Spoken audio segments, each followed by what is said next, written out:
আগামী পরশুদিন যে পশু জবাই যেটা হবে, আমি নগরবাসীর সহায়তা চাই। আমরা টার্গেট দিয়েছি এবারটা 6 ঘন্টায়। আমরা 2টার থেকে আমরা আমাদের টোটাল পরিষ্কার পরিচ্ছন্ন কাজ আমরা শুরু করব এবং গতবার 2টার থেকে আমরা করেছি হলো রাত্র 10টা পর্যন্ত, অর্থাৎ 8 ঘন্টায়। এবারটা আমার টার্গেট হলো 2টার থেকে রাত্র 8টার মধ্যে শহর, মেইন রোড, অলি গলি সব কিছু যেন আমরা ক্লিয়ার করে ফেলতে পারি। এই জন্য আমরা সেই ধরনের একটা বন্দোবস্ত করেছি। এটি অত্যন্ত চ্যালেঞ্জিং, তাই আমি জনগণকে অনুরোধ করব, প্রিয় ঢাকাবাসীকে অনুরোধ করব, প্রিয় আমার ঢাকা যারা থাকেন সম্মানিত নগরবাসীকে অনুরোধ করব, মেহেরবানি করে আপনারা আমাদের সহায়তা করবেন। আমাদের পলিব্যাগ দেওয়া আছে, আমাদের সম্মানিত কাউন্সিলর বৃন্দরা মাঠে থাকবেন, যার যার ওয়ার্ডে থাকবেন। আমার পরিষ্কার পরিচ্ছন্ন কর্মী, আমার সিও সহ আমরা সবাই সেদিন মাঠে থাকবো। আমাদের কন্ট্রোল রুম করা হয়েছে এবং এছাড়া আমাদের হটলাইন আছে। এখন জন্ম সনদ দিয়ে খোলো বিকাশ স্টুডেন্ট অ্যাকাউন্ট, নিজের বিকাশ নিজে কর। আমি মনে করি আমরা যেহেতু এবারটা বৃষ্টির আভাস পাচ্ছি, এজন্য আমাদের কুইক রেসপন্স টিম 10টি কুইক রেসপন্স টিম তারাও মাঠের মধ্যে থাকবে। আমরা নিজেও থাকব, 10টি কুইক রেসপন্স টিম থাকবে।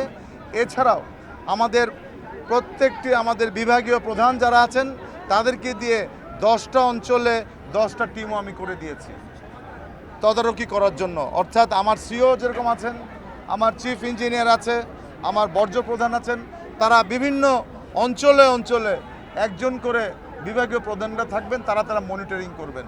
আমার নেতৃত্বে একটি টিম থাকবে।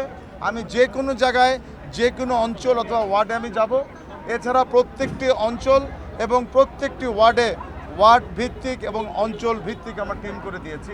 বিকজ যেহেতু বৃষ্টি যদি আসে 10,000-এর অধিক পরিষ্কার পরিচ্ছন্ন কর্মী সেদিন মাঠে থাকবে ঈদের দিন ইনশাল্লাহ। 500 যানবাহন মাঠে থাকবে, রাস্তায় থাকবে আমাদের ক্যারি করার জন্য। আর পরিচ্ছন্ন কর্মীদেরকে বলেছি ওরা যদি 6 ঘন্টায় বর্জ্য পরিষ্কার করতে পারে ইনশাল্লাহ, তাহলে ওদের জন্য আমি একটা বড় খানা, কারণ ওরা তো পরিষ্কার করে, ওরা কিন্তু খানা পায় না, ওদেরকেও আমরা চাচ্ছি এবারটা ঈদের পরে প্রত্যেক ওয়ার্ডে ওয়ার্ডে খাবার বন্দোবস্ত করতে চাচ্ছি আমাদেরকে। প্যারিস মাঠে আমরা যার গরু নিয়ে আসবে তাকে আমরা 1000 টাকা করে দিব পার গরুতে, অর্থাৎ উৎসাহ দেওয়ার জন্য যিনি গরু নিয়ে আসবেন তাকে আমরা 1000 টাকা করে দিব অর্থাৎ।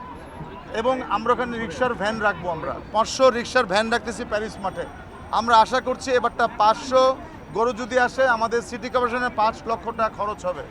এই টাকাটা আমরা উৎসাহ দেওয়ার জন্য আমরা সেই সাবসিডি দিতে চাচ্ছি এবং এটি যেরকম আমরা 3 নম্বর ওয়ার্ডেও করব, অনুরূপভাবে আমাদের 7 নম্বর ওয়ার্ডেও আমরা করব।